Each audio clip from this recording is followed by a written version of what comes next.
Hello, everyone. Before we dive into today's episode, I wanted to remind you that my book, Drummers on Drumming, is available now on Amazon as both a paperback and an ebook.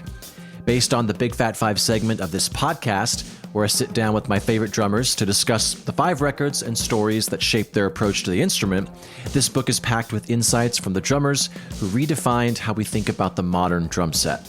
You can grab your copy now by checking the link in this episode's show notes or simply searching Drummers on Drumming on Amazon. So thank you for all the support, and now let's get into the show.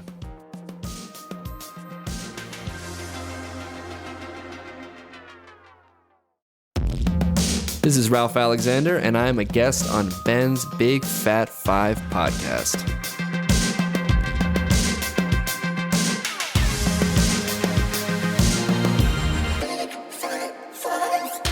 What is up? Welcome back to Big Fat 5, a podcast financially supported by Big Fat Snare Drum. This week's guest is Ralph Alexander, an incredibly talented drummer currently out with the artist Poppy.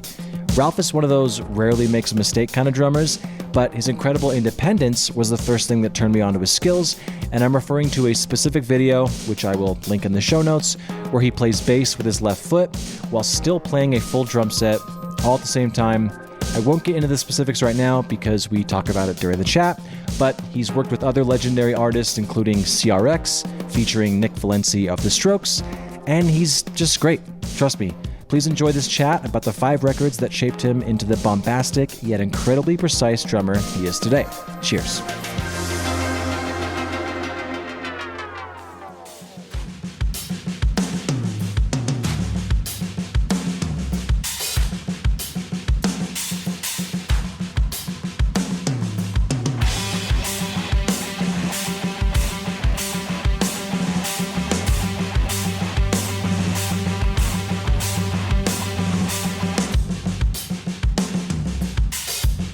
Well, let's just hop into your top 5. The first record that helped shape who you are as a drummer today is the album How the West Was Won. The release year was 2003. The artist is Led Zeppelin. Song choice is Immigrant Song. And of course, Bonzo is the drummer. So before we listen to a few minutes of that song, can you kind of explain why this is number 1? Is it in any sort of order? Floor is yours. Well, I'll preface this by saying thank you so much for doing 5 and not 3. 5 was still very difficult, I'll say that, because when you said 5, I thought, okay, well, I don't have to do 3, because that's always impossible. But then when I started trying to pick 5, I thought, man, I really wish he had done 10, because this is so difficult. But yeah, so with How the West Was Won, that goes back to when I first started playing. And my older brother, Topher, he had gone, I mean, this is, like you said, a million years ago. This is back in 2003. He had gone to a Circuit City and bought the record when it had come out. And he said, I got this new live record, because it's a triple disc. It's a lot of stuff on there.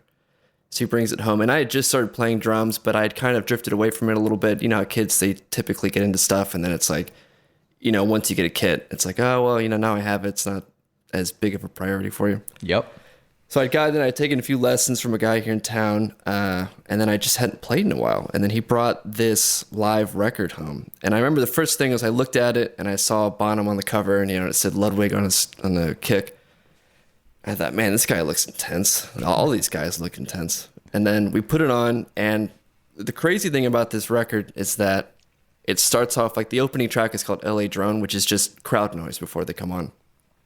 And that alone was like, oh, man. Okay, this is going to be, something's crazy is coming, because just the vibe of the crowd. Mm-hmm. And then they kick into the first song, which is Immigrant Song. And it's just like, you know, being a 13-year-old kid, not really knowing what you want to do with your life. But then all of a sudden, this song kicks in and this drummer starts playing. And you're just like, what the hell is this? And Plant is just like going off with the vocals. Like, he's on fire. Page is on fire. You know, John Paul Jones is going crazy. And Bonham, you know, I think every drummer, every rock drummer knows Immigrant Song because of that groove, because it's it's still to this day, it's a bitch to play. Mm-hmm. You know, it's just constant. The doubles are, you know, they just keep coming. And Bonham is just absolutely crushing that song. And it was just mind blowing. It was a life-changing experience, to be honest. You know, when you listen through that entire performance, because it's, from what I remember correctly, it's 2 performances. That one was at the LA Forum in '72. and then the other disc is in Long Beach, if I'm not mistaken. And every single one of those songs, starting with Immigrant Song, and then you go into these huge jams and like A Whole Lot of Love and Dazed and Confused, where they're jamming for like 20 minutes. And Bonham, of course, has a massive drum solo with Moby Dick in there. It covers so many bases, but in terms of drumming for a brand new drummer. But the opening track, Immigrant Song, it's just such a monstrous beat that, like I said, it was just life-changing hearing it for the first time. All right, well, let's just listen to Immigrant Song.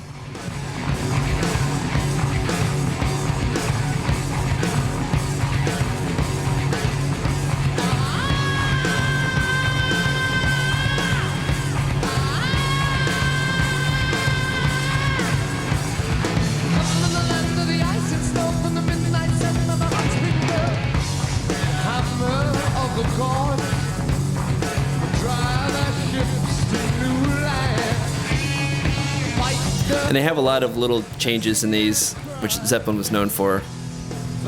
Nothing was ever just like the record. You're an official Ludwig artist, right? Yep. Yeah, I mean, how does it feel to be home to John's home? Man, I mean, I could go on for hours about that. I was just in New York. I was doing the Seth Meyers gig they have. Yeah. With the drummers. And I was out to dinner with Eric, the guy that books that, and we were talking about, he asked kind of a similar question. I said, it's odd because when I was a kid, that was like the only goal that I had. I was like, I just want to get big enough or successful enough I just want to be a Ludwig artist. That's all I want. And then once that happened, and Uli and Ben, interestingly enough, when they reached out to me or got back to me when I reached out to them, and it was going to happen, I was just like, man, I got to come up with some new goals now, because this was all that was all that I ever wanted. It was just, and like I had mentioned earlier, when I got that record, there's a picture of Bonham on the front, and you can see Ludwig on his kick. So it was just from a very early age, it was always, that's the company, and not in a way where it's like you get blinded by, if there's other companies out there that are better, but you just always wanted that one.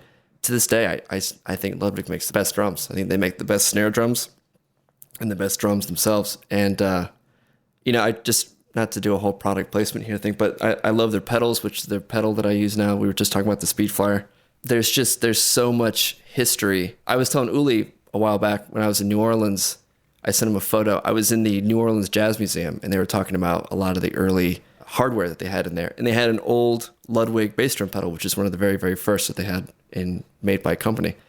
And it was just that, coupled with, Bonham being such a big Ludwig guy and so many other greats that were on their roster over the years. It's just, there's so much history that to just have a tiny little part of it in today's scene is, again, it's like I got to come up with some new life goals, because that was it. That was the only one that I had forever.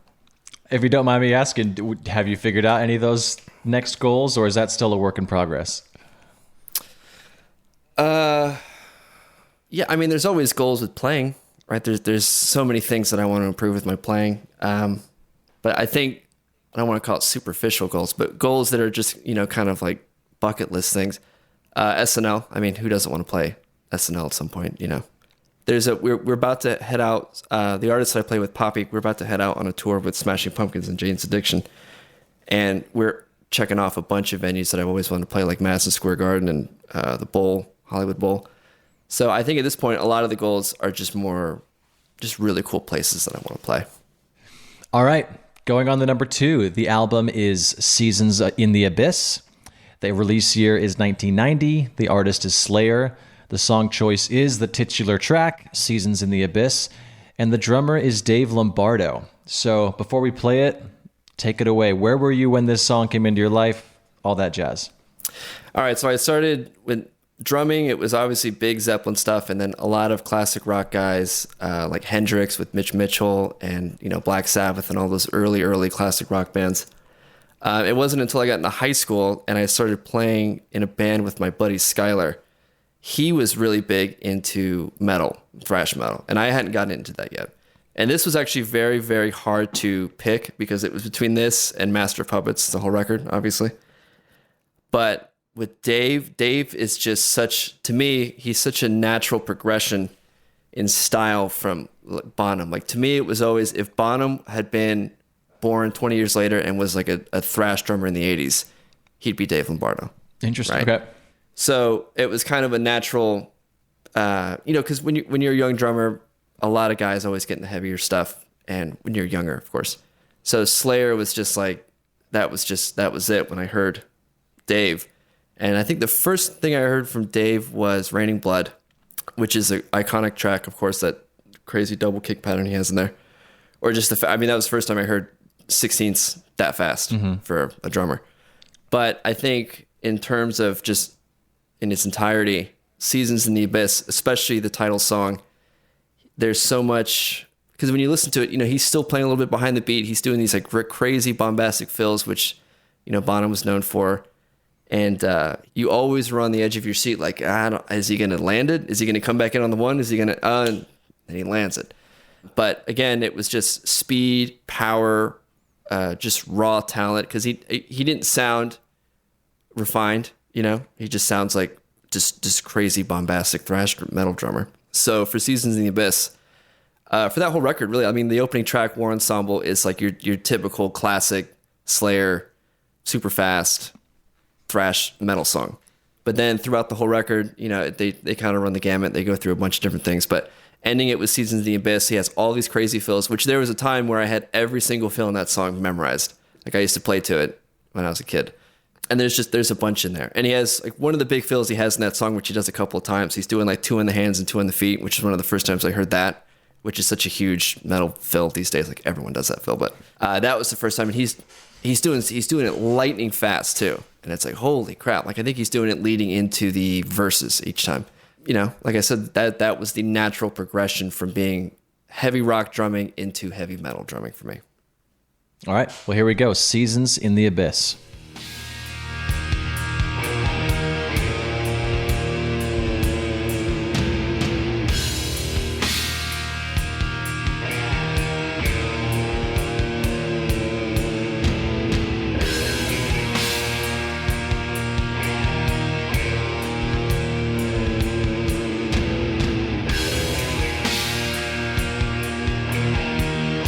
Funny, this is probably the most space that Lombardo's ever utilized.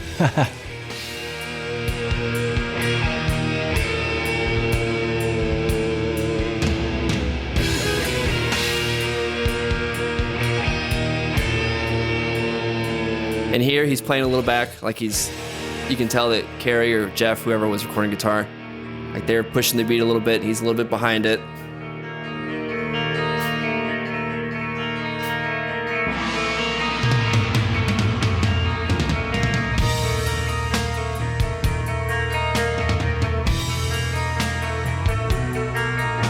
And this crazy fill coming up right here.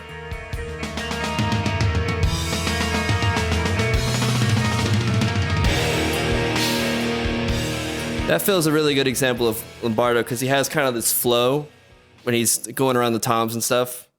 It's a lot easier to visualize it when you see it, but his style of fill is just it's kind of circular. I don't know how to describe it. It's like he's like Mr. Miyagi, like doing the car wash thing, going like. That's a good way to describe it, yeah.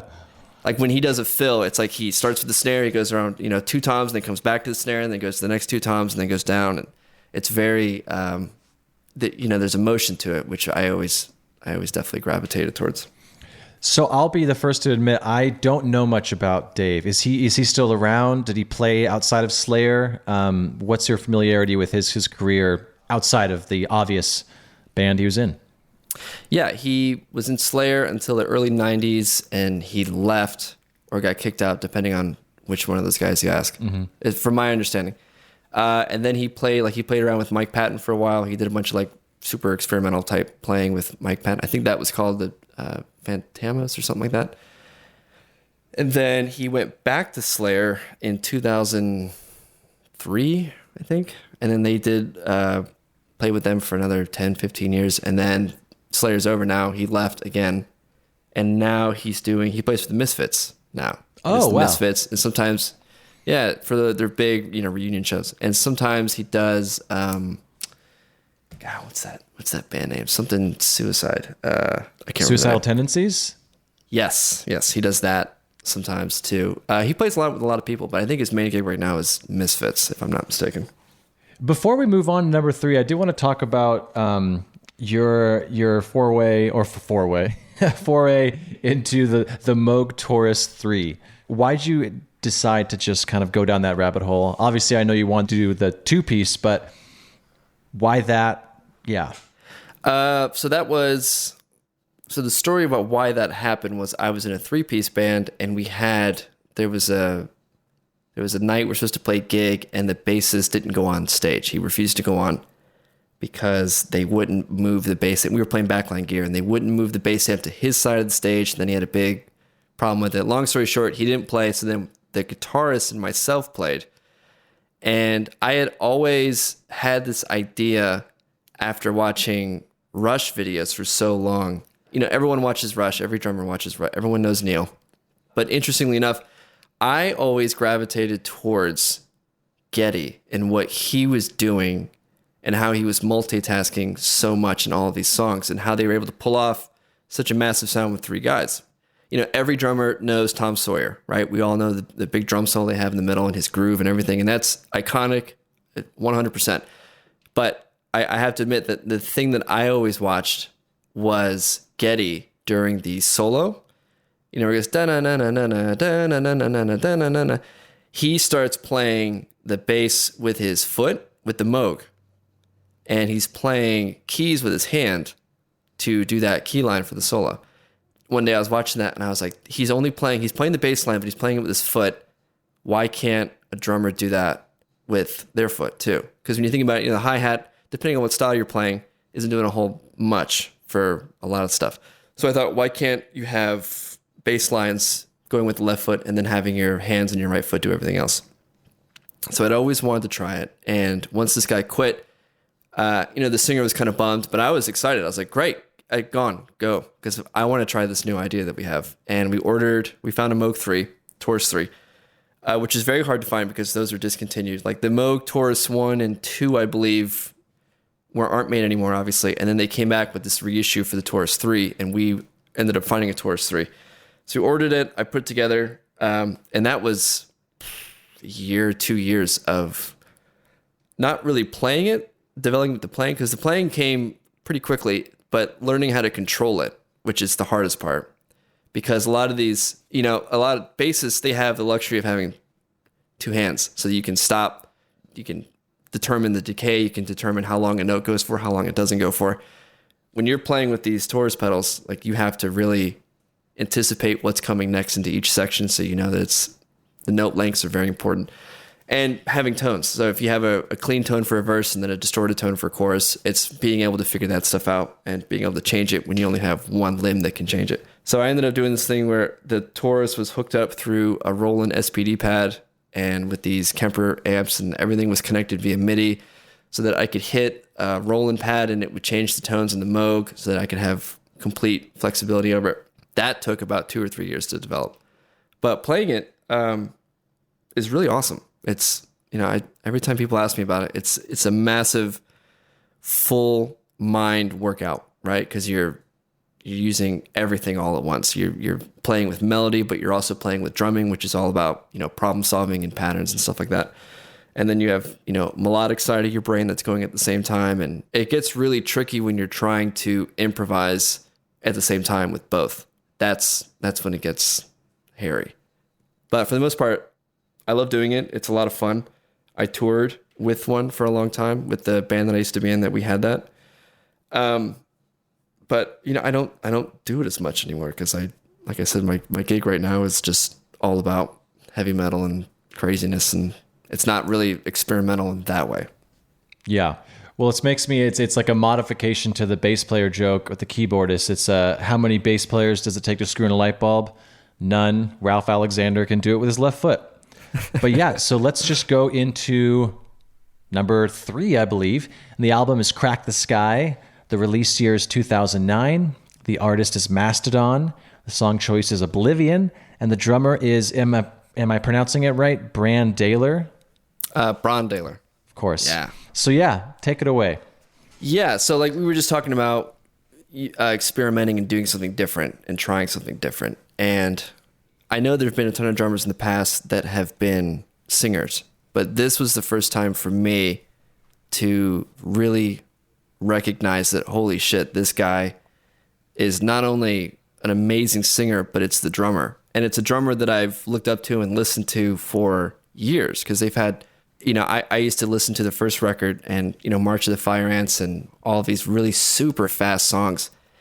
And as a metal drummer, I think we kind of fall into this trap of being labeled as just a metal drummer. It's like, oh, well, you're just a guy that plays super fast or super hard. That's kind of your thing. It's really hard to break out of that for a lot of metal guys and to be seen as more of a well-rounded drummer and a musician. So when Crack the Sky came out and I got it and I listened to it, again, being a Mastodon fan for so long and hearing so many of these crazy songs, and then it starts with Oblivion, and it's like, holy shit, they have a new singer. Like, who is this guy? And then you realize it's Bron. It's a very inspiring moment to think that, okay, I can be a metal drummer. I can be a guy that's really into a lot of this fast and crazy stuff, but I can also be a well-rounded musician as well. Because clearly this guy he can do it. And he's playing with a lot of the same influences that I grew up with, but he's also pulling this off. And that was a big moment for me, was that song and the whole record, to be honest. Mm-hmm. All right, here's Oblivion.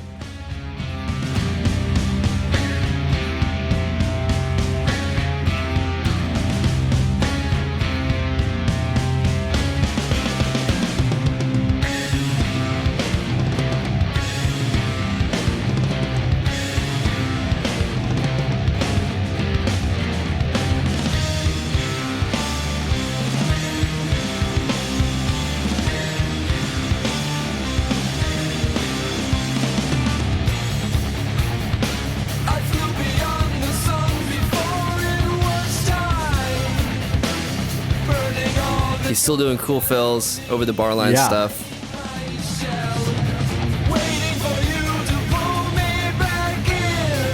Now they switch over to Troy, who's the bass player. They all sing? Yeah, so coming up is Brent. They all do harmonies together. Then the big chorus is Brent on guitar.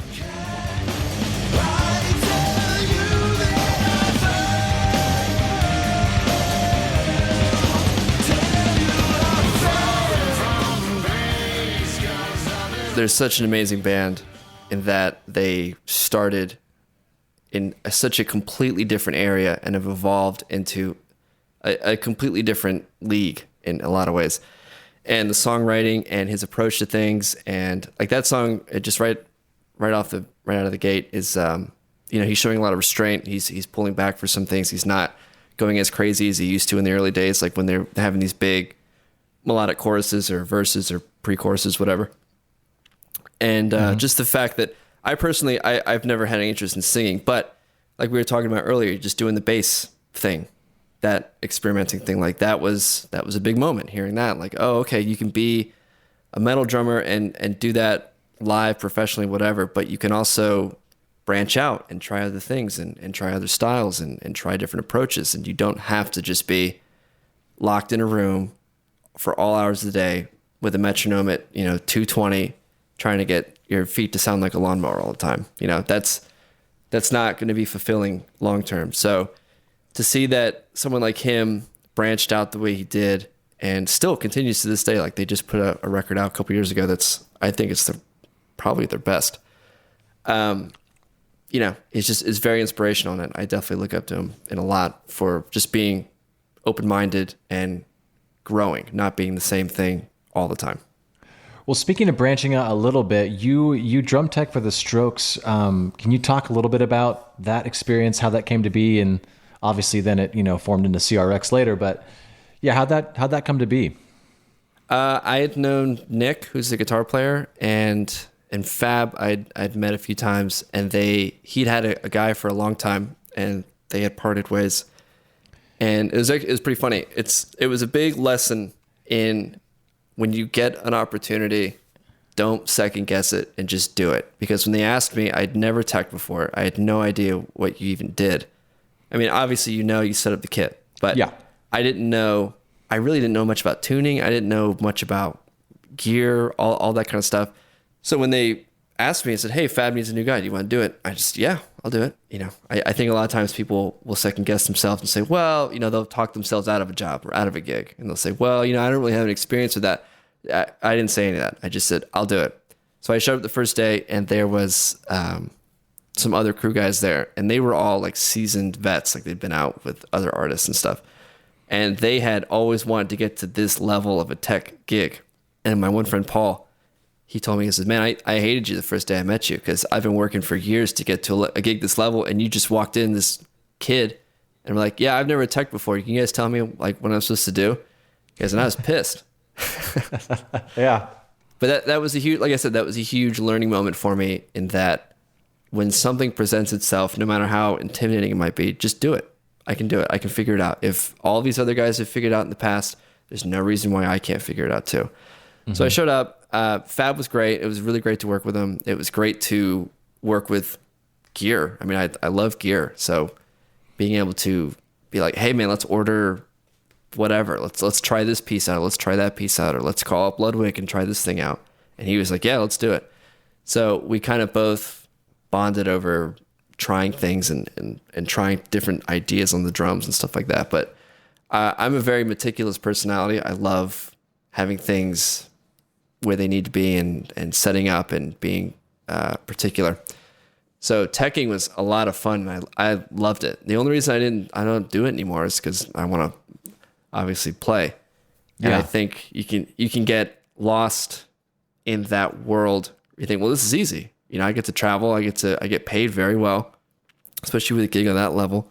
And I get to hang out at these huge shows and hang out with these guys. And I was a huge Strokes fan forever. So to be out and watch them from behind the amps every night, that was a dream come true in itself.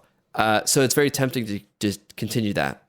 But you have to tell yourself, like, this is great, but I want to play. I want to be on stage. I want to do my own thing. So you have to kind of walk away at a certain point. But it was great. I loved every minute of it. No, Fab is such a iconic drummer. And I was going to say, so transitioning from, Braun to Fab, they're very different drummers. Was there anything, that stands out that watching Fab, you were like, oh, this is the reason, or these are one of the things I'm going to take away on why he's so successful within the music he plays? Yes. Fab taught me a lesson in that, he's not like a super chop player, right? He's not doing crazy chops. He's not going nuts on the kit. But his style is so important to the sound of that band that you couldn't replace him with anyone else and it'd still be the Strokes. And that was a huge lesson in that it taught me that it doesn't matter if you can't play this fast or play that style or play this style or whatever it is. As long as you sound like you and you develop and cultivate a personality and a sound on your instrument, that when you play with somebody, you're irreplaceable in a way. That's you on the kit. The band sounds like that because you're on the kit. So feeling insecure about whatever, not having your paradiddles up to 3 billion BPM, like it doesn't matter. None of that stuff matters. Mm-hmm. It matters in technical aspect to be able to do that stuff, but in terms of making music with people, your personality behind the kit is what matters. So cultivate that first and foremost, and don't get down on the stuff that you can't do. Always remember who you are and what you can do and what you feel comfortable doing. And that was something I learned with Fab because, again, he applies what he knows to that band, and that's what helps create that sound that they have. So that's very iconic. So that was the kind of big takeaway I took from him. Yeah. I love it. Perfect. Well, speaking of another iconic drummer that the band would not be the same without, Phil Selway. So number 4 is OK Computer. The release year is 1997. The artist is Radiohead. The song choice is Paranoid Android. So yeah, where were you when you first heard this? Again, this was my older brother Toph. He was a huge Radiohead guy, still is, obviously. Another case of he brought a record home, or he had a record, and I listened to it, and this one was interesting because I think on Paranoid Android, I could be wrong in their entire catalog, but Paranoid Android probably has like the heaviest moment that they've ever had, right? That part right before they go into that big long anthemic bridge, the da da da da da da da da da da, right? And Phil is like playing the heaviest he's probably ever played on any of their stuff.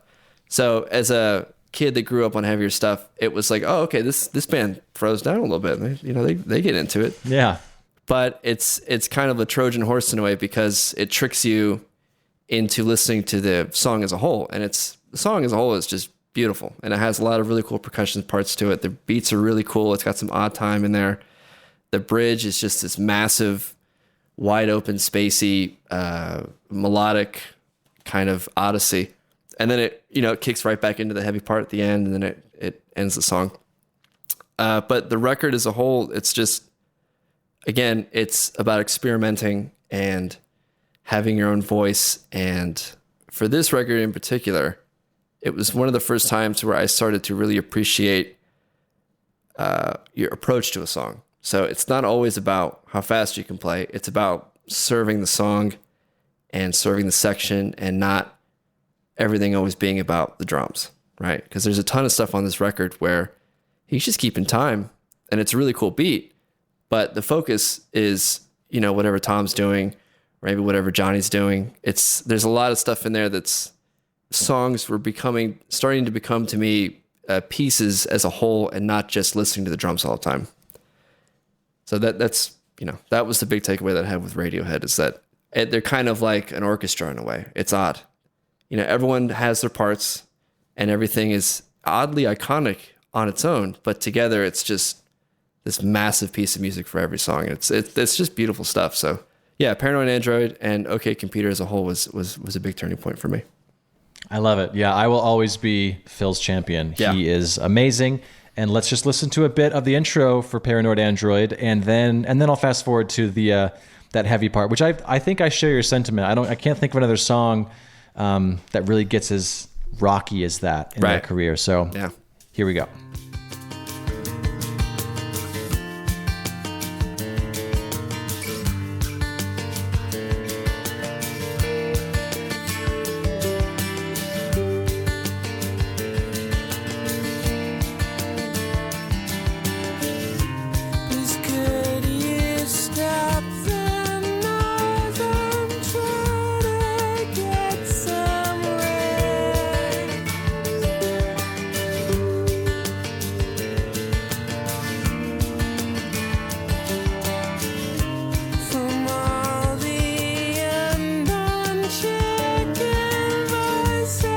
But it's all very simple, right?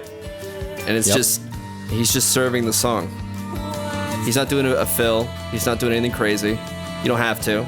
It's just space, time, and pocket.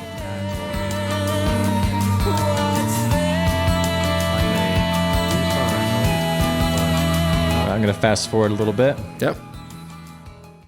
A little bit of odd time right here.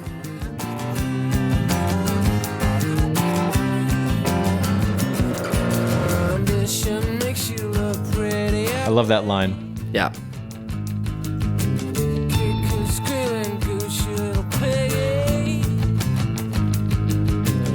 Odd time, but it doesn't feel. It's not taking you out of it.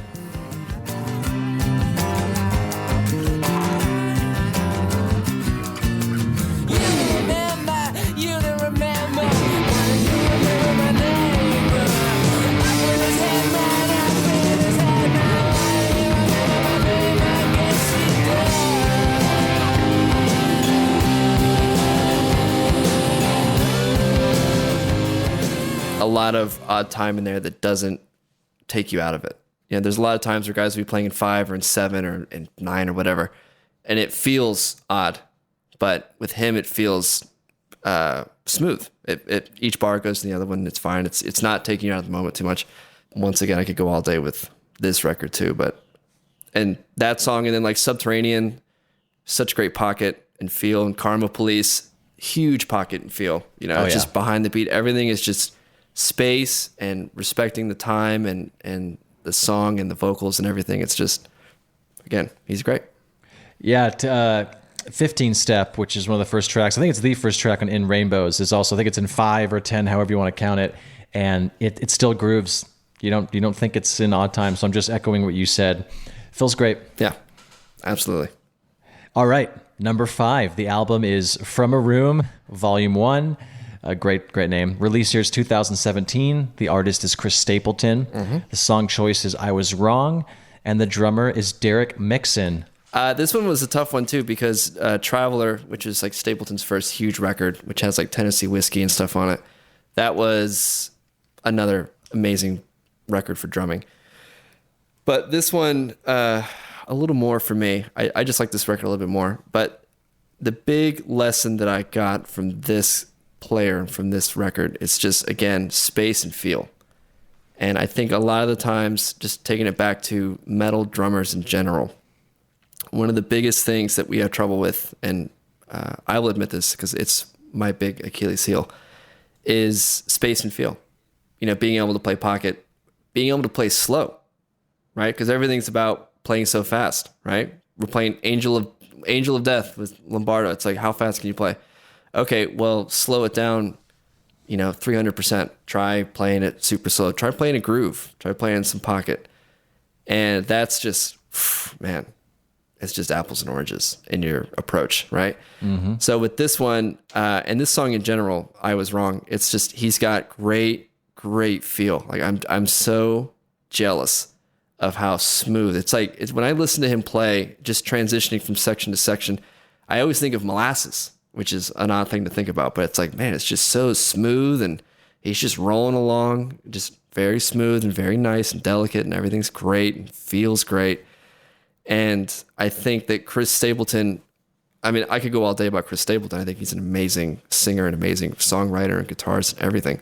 But I think his secret weapon is definitely Derek, just as a drummer and just, not to toot our own horns as drummers, but, you're not going to sound great if your drummer's not holding it down. I mean, hey, toot, dude. Let's do it. Let's toot all day. So again, I Was Wrong. I think this song is a really great example of his space and feel and time. Okay, here we go. This is the wrong song. I Was Wrong. Here's I Was Wrong.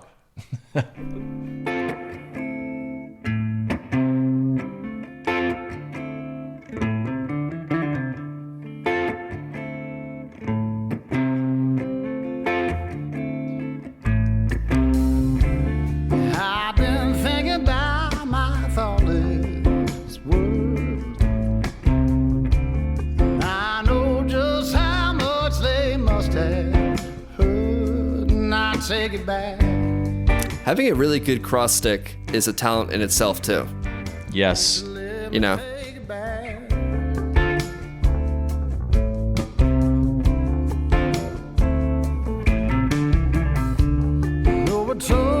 you that I don't love you. I'd be better off with someone new, but I'll take it back.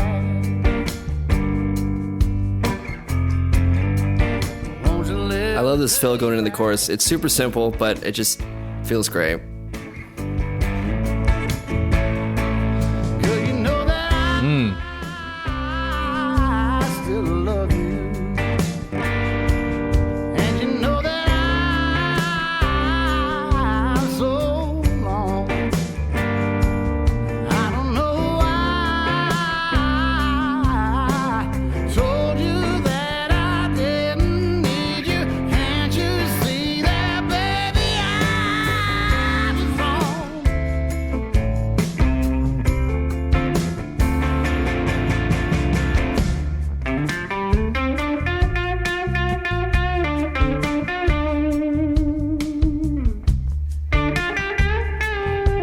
Yeah, that cross stick's up there with Vinny. Oh yeah.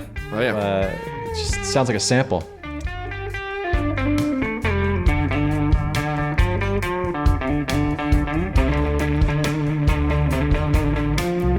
Back to the snare. But So that must have been recorded, at least the instrumentation in a room together live? Yeah. When I shot some stuff for Meinl in Nashville last fall, the studio that we were in was the same studio that they recorded Traveler in, which is the other record.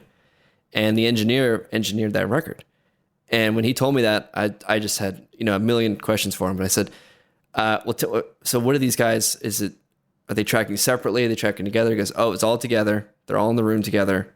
Stapleton obviously does vocals post because that's how it works. But I believe, I could be wrong, but instruments, guitar, bass, drums, it's just those guys in the room. And he goes, they would do 1, maybe 2 takes of each song and move on to the next one. Like they would record the entire record in a day. And then, because they're pros, they're amazing. These guys can jam for hours and they're just absolutely incredible. And he goes, they just felt amazing. Everything was just so smooth and the pocket was just on fire every single time. Like these guys were just absolute players. I would imagine that would be the same way that they recorded this record as well. But just space, feel, and pocket, and not having an ego where you have to be the center of attention for pretty much for the entire song. Like there's no moment where the drums are the focal point. It's pretty much vocals and guitar at a few parts. But being selfless and not having an ego was a big lesson for me in this record, and just Chris Stapleton in general. Like this guy, that he is a fantastic, phenomenal player, but he doesn't have to prove it all the time, which is something that I like that. I don't like having to feel like there's an insecurity to having to constantly show off and having to constantly be the center of attention that I don't gravitate towards. And this guy is the complete opposite of that, and I respect that a lot. When I think of my weaknesses, like you were asking me earlier, like what's the next goal, right? Yeah. After being a Ludwig artist, like what am I thinking about now? Yeah. It's being able to play like that, to be honest. Being able to play like that and being able to pull it off. And being in any kind of recording situation and just say, we want a Derek Mixon feel, and knowing that you can do it. And then the next day saying, we want a Dave Lombardo feel, and knowing that you can do that. Being that well-rounded is, to me, that's going to be a lifetime pursuit. Obviously, that's going to take forever to accomplish that and to feel like you've accomplished it. But yeah, I think, again, growing up as a metal kid, always having that insecurity about being able to have good feel and good time and good pocket and not having to just blast all the time. That's been kind of like my lifelong pursuit from a teenager on is being well-rounded and not just having the same approach for 20, 30, 40 years, Well, speaking of approach, and going back to the Seth Meyers thing, can you talk a little bit about, was there a lot of improv on that show? Like what that you'd worked on and your goals to become the drummer, like you just said, did that prepare you for being in the moment on that set? Because that's obviously a lot different than a lot of the songs you showed today as well. I wasn't nervous, and because I went to Musicians Institute when I was 19 and 20. And I had a teacher there. His name was Rob Carson. And playing in front of him for every single end of quarterfinal was easily, to this day, the most stressful, nerve-wracking, scary experience I've ever had in my life. Yeah. So having gotten through that, he would tell you before you'd go up, every mistake is a letter grade. So if you make 4 mistakes, you don't pass technique, and then you don't go on to the next level, right? Oh. And I had this thing in my head where I had to get straight A's every quarter, and I ended up having that. But that was so incredibly stressful that anything after that is just kind of, yeah, okay. So with the Seth Meyers gig, very, very grateful and lucky to have been asked to do that. I wasn't nervous, and because we got there and everyone was super cool, super nice. They explained the situation. Like you show up in the morning, you get to jam with the band in the practice room for 45 minutes, maybe an hour, however long it takes to write each little bumper piece for each little section. And it's just an A and B section. It's super simple. They record it. You do a quick little demo. So then when you go on stage and you play for the show taping, they play it in your ears and remind you before each time you have to play it. You didn't have to memorize a lot, which is great. And tempo-wise, you didn't have to memorize tempos because you just heard it. So you have that in your head now. The challenging part, I think it is for every drummer, is this Eric, the guy that runs it, it's what he told me too. I think the challenging part for every drummer is stopping in weird places. So when a guest comes out and they go sit down in the chair, you might feel like you're in the middle of a 2-bar section, but they're about to sit down and you need to end it. You need to get out because it's time for them to talk. And you don't want to play too long after they sit down because then it looks awkward. And you don't want to end too early while they're still standing up because it's too awkward. So Jesus, ending, yeah. you know what I mean? So like that was, every time they'd come out, I would get stressed out about that, is ending in the right spot. It was just, that was the challenge in of itself. And before I flew out there, he had explained it to me already. So here at home, I'd set up just kind of a quick session where I was practicing cues where they would end in weird spots. So I had a little bit of practice before I got there to do that. But it was just, it's unlike anything I've ever done, ever. And I think it will ever do. It's a totally different world. And those guys, they're all phenomenal players. Like that whole band, they're all just monster players. And to be able to do that stuff every single day, it's just very, very impressive. And I'm super grateful that I got to do that. Yeah, it's definitely a lifestyle for sure. Well, that's your top 5, man. I mean, if people want to check you out live, are you going out with Poppy to just get back with Poppy? Like what's the next year looking like if people want to check out more of your drumming live, which I'm so happy I can say that we can all do it again. Right. Yeah. Let's see. I'm looking at my calendar. Like 2 weeks from now, we start the Smashing Pumpkins Jane's Addiction tour. We start in Dallas. Start in Dallas, I believe. So it's Poppy, it's us opening the night, and then it's Jane's, and then Pumpkins. That is, I mean, I try not to think. A friend of mine asked me the other day if I was excited. And I was like, well, you know what? I'm really not thinking about it. Try not to think about it because I've been such a huge fan of Perkins and Chamberlain for so long that to be like a third of the drummers on a bill and those two guys are the other, 2/3, it's wild to me. Especially like I used to read all these modern drummer articles where Chamberlain, like there's quotes of Chamberlain that I've used before. Like, Jimmy used to say this and, that kind of thing. So to be out on the road and to be able to watch these guys every night and to study them and I'm going to be behind both their kits every night with a notepad being like, okay, that makes sense. I need to start doing that more often, that kind of thing. Exactly. So to watch these two guys is going to be huge. And that's going to be 2 months. I believe we start this October 2nd in Dallas and then we end at the Bowl, Hollywood Bowl, like right before Thanksgiving. And then we take 5 days off-ish. I think we leave Thanksgiving. The day after Thanksgiving, we go to the UK and we do a month in the UK. Or no, I'm sorry, we do a week in the UK and then we do a month-ish in Europe. So I'm very excited about that. I haven't been over with Poppy over in Europe before, so that's going to be very, very fun. And December in Europe, I mean, it's beautiful. So. And obviously I'm seeing you have a beautiful wooden room behind you that looks like your drums are set up. Is that your setup for remote recordings? Do you do lessons? I know you're going to be gone the next 5 years. It sounds like it. But if people want to approach you and maybe get some tracks or any kind of interaction with you outside of that, is the room behind you facilitating that? Yeah. I've done a couple of Poppy songs here. We have the first one that I did is a cover that we did for Fear of Dying. The song's called Fear of Dying. I recorded that here.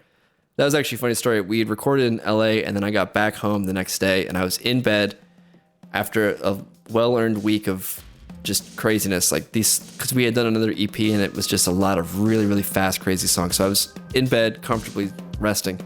And I got a text from our manager and he goes, hey, can you redo Fear of Dying?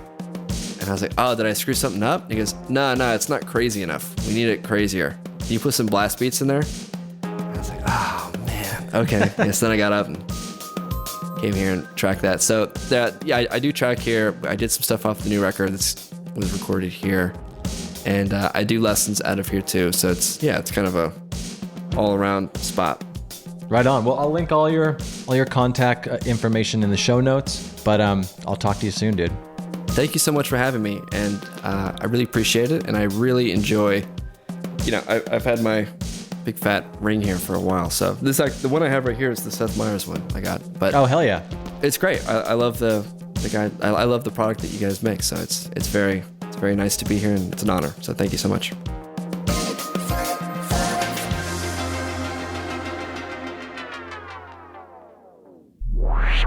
And that's the show. If you're listening on a platform that allows ratings and reviews, do that. It helps more people find the show, so it'll get bigger and better, and hopefully I'll have a chance to sell out one day. But you'll be an OG listener that can brag to all your friends. Anyways, why don't you go and check us out at bigfatsnaredrum.com and follow us on all the socials. Just search for Big Fat Snare Drum and you will find us. The show is edited in part using iZotope RX Audio Editor. It's amazing, so go check that out at iZotope.com. And thanks again to Gunnar Olsen for the theme music. Bye!